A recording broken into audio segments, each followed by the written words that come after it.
സദ്യയിലെ ഏറ്റവും പ്രധാനപ്പെട്ട ഒരു ഐറ്റം തന്നെയാണ് അവിയല്. അവിയല് നന്നായിട്ടുണ്ടെങ്കിൽ ആ സദ്യ നന്നായി എന്ന് തന്നെ നമുക്ക് പറയാം. അപ്പൊ നമുക്ക് നല്ലൊരു അവിയൽ എങ്ങനെയാ ഉണ്ടാക്കുന്നതെന്ന് നോക്കിയാലോ? അതിനായിട്ട് ആദ്യമേ തന്നെ കുറച്ച് ഫ്രഷ് ആയിട്ടുള്ള പച്ചക്കറി വേണം. അതെല്ലാം നമുക്കൊന്ന് ക്ലീൻ ചെയ്തെടുക്കാം. ആദ്യമേ തന്നെ ചേനയും അരിഞ്ഞ് ഇട്ട് കൊടുത്തു കേട്ടോ. എല്ലാ കഷ്ണങ്ങളും ദേ ഈ ഒരു വലിപ്പത്തിലാണ് അരിഞ്ഞെടുക്കുന്നത്. ഇനി ഇതിനകത്തോട്ട് ആവശ്യത്തിന് ഉപ്പും മഞ്ഞൾപ്പൊടിയും വെള്ളവും കൂടി ചേർത്തിട്ട് ഒന്ന് തിളപ്പിച്ചെടുക്കും. കാരണം ചേനയ്ക്ക് കുറച്ച് വേവ് കൂടുതലാണല്ലോ. ഇനി ഓരോരോ പച്ചക്കറികളായിട്ട് മുകളിലായിട്ട് ഇങ്ങനെ അടുക്കി ഇട്ട് കൊടുക്കാം കേട്ടോ.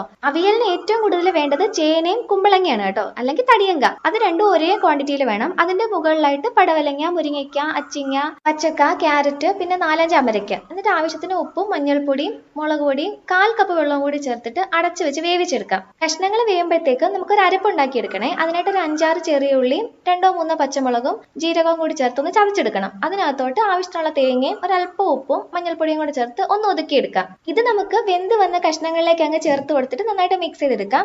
കഷ്ണങ്ങൾക്ക് ഉപ്പ് കുറവാണെന്നുണ്ടെങ്കിൽ ആ അരപ്പിനകത്ത് തന്നെ അഡ്ജസ്റ്റ് ചെയ്യുന്നതാട്ടോ നല്ലത്. അല്ലെങ്കിൽ പിന്നെ കഷ്ണത്തിലേക്ക് ഉപ്പ് പിടിക്കാണ്ട് കുറച്ച് ബുദ്ധിമുട്ടായിരിക്കും, നല്ലപോലെ മിക്സ് ആയി വരത്തില്ല. ഇനി ഇത് ചെറുതായിട്ടൊന്ന് ചൂടാക്കി എടുക്കാം. എന്നിട്ട് നമുക്ക് തീ ഓഫ് ചെയ്തിട്ട് പുളിക്ക് ആവശ്യമുള്ള 2-3 ടേബിൾ സ്പൂൺ തൈരും കൂടി അങ്ങ് ചേർത്ത് കൊടുക്കാം. തൈര് നല്ല കട്ട തൈര് ചേർത്താൽ കേട്ടോ, അല്ലെങ്കിൽ നമ്മുടെ അവിയൽ അങ്ങ് വെള്ളം പോലെ ആയി പോവേ. ഫൈനലി നമ്മൾ ഇതിന്റെ മുകളിലോട്ട് കുറച്ച് പച്ച വെളിച്ചെണ്ണയും പച്ചക്കറിവേപ്പിലയും കൂടി അങ്ങ് ഇട്ട് കൊടുത്തു കഴിഞ്ഞാൽ നമ്മുടെ അവിയലിന്റെ മണവും രുചിയും ഇരട്ടിയാകും. മറ്റൊരു ഓണ വിഭവത്തിലൂടെ നമുക്ക് വീണ്ടും കാണാം.